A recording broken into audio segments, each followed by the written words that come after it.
Here's a few seconds of the finished product I'm going to complete in this video today. If you like what you see, please like and subscribe for more similar wood turning videos.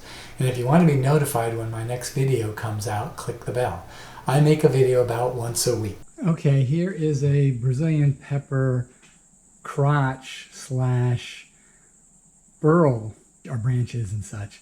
But in general, it's too big to do anything individually with or all at once. So, plus these two weren't really attached. This was attached to this was attached to this, but these weren't attached to each other where I cut it anyway. My intent though is initially to start with this piece.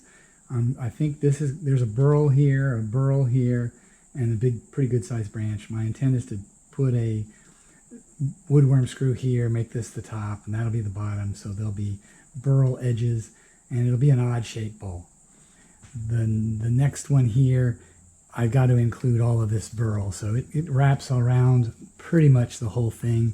It's multiple branches here, but they were so close together they merged. I think that's what's going on here. There's a big split in there.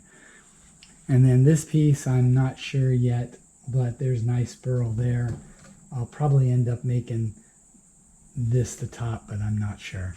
Okay, I'm getting ready to drill this to put on my faceplate. I'm going to put on a normal 3-inch faceplate like this because how far deep this into there. And I mean, I can put on a woodworm screw if I chisel away some of this, because the body of my 4-jaw chuck is too big for this much depth.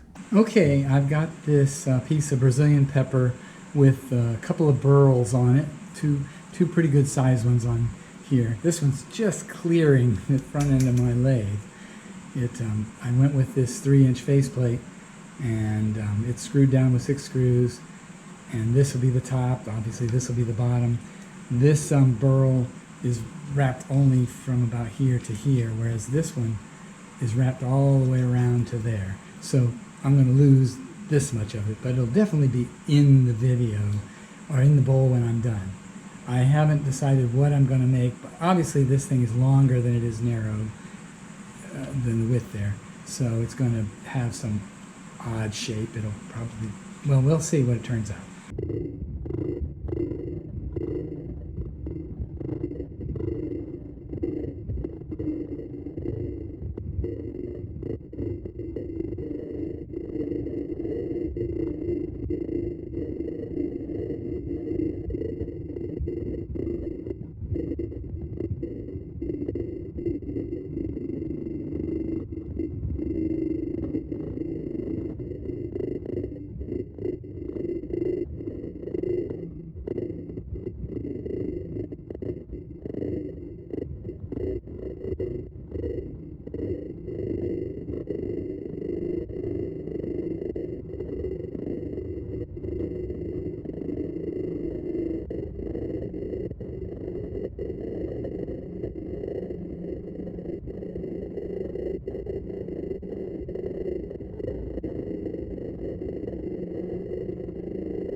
Okay, I've got this Brazilian pepper burl branch finished on the outside. I've sanded it to 400, 180 in here with the flap sander.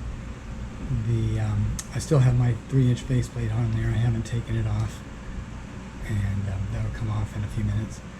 I have the 4-jaw chuck in here in a mortise, and it's got a lot of interesting features, some of which I'm going to take away because I want the bowl to be 1-inch thickness maybe, so I'm going to be cutting this down to that width. And then obviously there's air here for when I'm cutting out there, so this will go away. And I don't know exactly what's going to happen down the bottom, but it'll probably be solid here, and we'll see what happens.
Okay, I've basically finished shaping this. However, I think the moisture is pretty high. I haven't checked it yet, but I'm getting ready to. 18.5, 19% maybe. This inside should be even higher. 26%. So it's going to take a little bit of time. I don't think I might microwave it a little bit. 26%, yeah. So it's pretty high. So this is, I didn't say, this is Brazilian pepper. And I guess I haven't mentioned earlier in the video, just as a reminder, it's an invasive here in Florida, and it's also, a lot of people are allergic to it, so I don't have any problem, but I definitely wear a dust mask and a face shield, except right now. And I'm going to leave this thick because I want to have as much of this feature along the rim here, and I don't want to undercut it. It'll just look funny if I do that. So in any case, I think I'm getting ready to sand this next. Okay, I'm going to be putting some CA glue and maybe some sawdust. Let's see, bring it a little closer. There's various cracks that occurred when I microwave dried it. They aren't severe cracks, but they look better if I repair them. I might just use dark, thick CA glue also. Okay, what I ended up doing was brown medium thick CA glue along with some sawdust, and you can see here I didn't use any sawdust, and several places it soaked in enough that there's still a little feature there, but I don't think it's going to be a problem. But in any case, and also you can see where I microwave dried this, all these dots on here are sap that was forced out with the water, and the water evaporated and left stains, so when I sand this, that'll go away. Okay, here is my Brazilian pepper burl branch bowl. I started out with a pretty good sized log with 2 big burls on it. It turned down to this. I left it about 1 inch. The walls are about 1 inch thick. The bottom you can see is lighter than the top sections here. The burl, once it was finished, the burl stained darker. I didn't stain, but put the finish on it made it darker. It's polyurethane. And the regular wood of the branch is much lighter, has a little green, yellow, red in it, has some unusual little shapes in it. It's got a nice texture under the bark. I originally thought I'd leave the bark, but it was not cooperating, and I decided not to spend a lot of time trying to force myself to get it on there. I have my little, what looks to me like a skull here. And so that's the pith of the main branch. And overall, the colors are really nice. The wood turned out, I mean, I'm kind of partial to Brazilian pepper. I've got a lot more of it that I'll probably be making things out of. This video is an example of the multiple burls I have on some branches, which are going to be turned into other things.